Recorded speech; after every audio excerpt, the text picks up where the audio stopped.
मजा आएगा ना भिड़ो. पेलीची नागिन निघाली, मुन्नावर डोळा यायला लागला.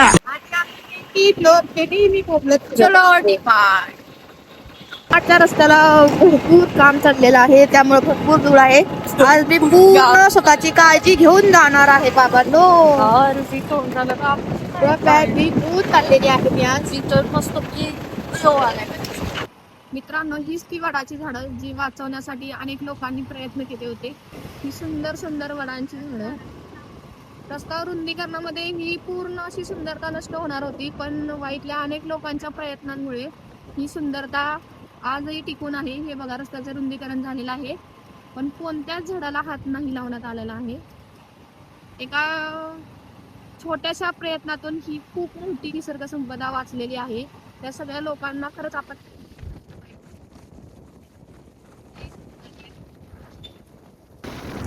हे वायग्रीनचं ऑफिस आहे, तिथं मी 2 वर्ष जॉब केला होता.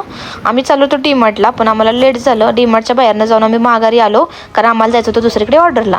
आम्ही उगाचच इकडे तिकडे भटकत फिरत असतो. घरी आलो तोपर्यंत अंधार झाला होता. ऑर्डरची तयारी केली आणि आम्ही निघालो ऑर्डरच्या लोकेशनवरती जायला. आम्ही आज रूम डेकोरेशन करायला आलेले आणि त्यासाठी लागणारं सामान असं पूर्ण पॅक करून गाडीवरती आणावं लागले, कारण सामान तर भरपूर होतं. हे बघा, आमची ही गाडी म्हणजे आमचं एक प्रकारचं गोडाऊनच झाले. सॉरी गोडाऊन नाही हो, छोटा हत्ती. मध्ये माणसं जेवढं सामान आणतात तेवढं सामान आम्ही ह्या गाडीवर पण आणतो. छोटं हिचा पण आम्हाला भरपूर वापर होतो सामान आणण्यासाठी. हे बघा, हे पोती, हे स्टँड, हे पाईप्स ते तिच्यावरच आणलेत. डेकोरेशनच्या लोकेशनवर आम्ही पोहोचलेलो आहोत आणि हे आहेत माझे सोबती.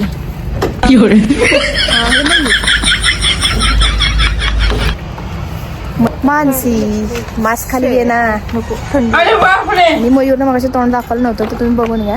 त्याला काही इंटरेस्ट नसतो गोष्टींमध्ये बघण्यामध्ये. नावाचं शून्य. बघा, हे लोकेशनवर आलेलं आहे आणि खूप छान असं कार डेकोरेशन केलेलं आहे. डेकोरेशन करण्यासाठी हे सगळं सामान आता आम्हाला घेऊन जायचं आहे. जेवढं सगळ्यांना जमेल तेवढंच घ्यायला घेऊ नका, मी आणते. समझ रहे हो ना. आल्यानंतर मी तुम्हाला बाकीचा पूर्ण व्हिडिओ दाखवेन. बाय.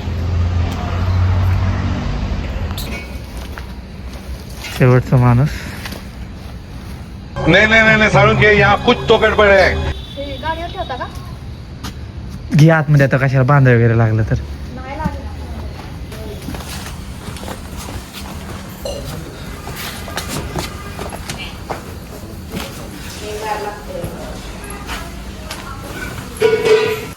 तर आपल्याला आज रूम डेकोर करायची आहे. एक वेगळा सेटअप. ऐश्वर्याच्या तोंडावरती हसू काय ते.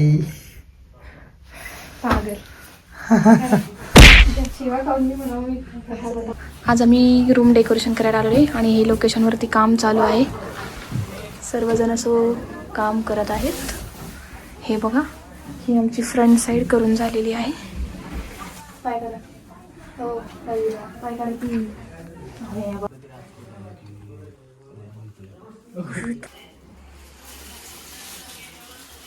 रूम डेकोरेशन होत आलं होतं आणि असा गुलाबाच्या पाकळ्या टाकून पात बनवायचा होता, तर तो रस्ता मी बनवून घेत होते आणि खूप लेट झालेला होता, त्यामुळे आता आम्हाला पटपट आवरायचं होतं. फायनली आमचं डेकोरेशन करून झालं होतं आणि हे बघा, हे रूम डेकोरेशन आहे आम्ही केलेलं. डेकोरेशन करून झालं होतं आणि फायनल चेकिंग चालू होती की बाबा लाईट्स वगैरे लागत आहेत का वगैरे. आणि हा आहे आमच्या डेकोरेशनचा फायनल लुक. तर आम्ही केलेलं डेकोरेशन तुम्हाला कसं वाटतंय ते कमेंट करून तुम्ही आम्हाला नक्की सांगा. हे रूम डेकोरेशन आम्ही वाईमध्ये केलं होतं.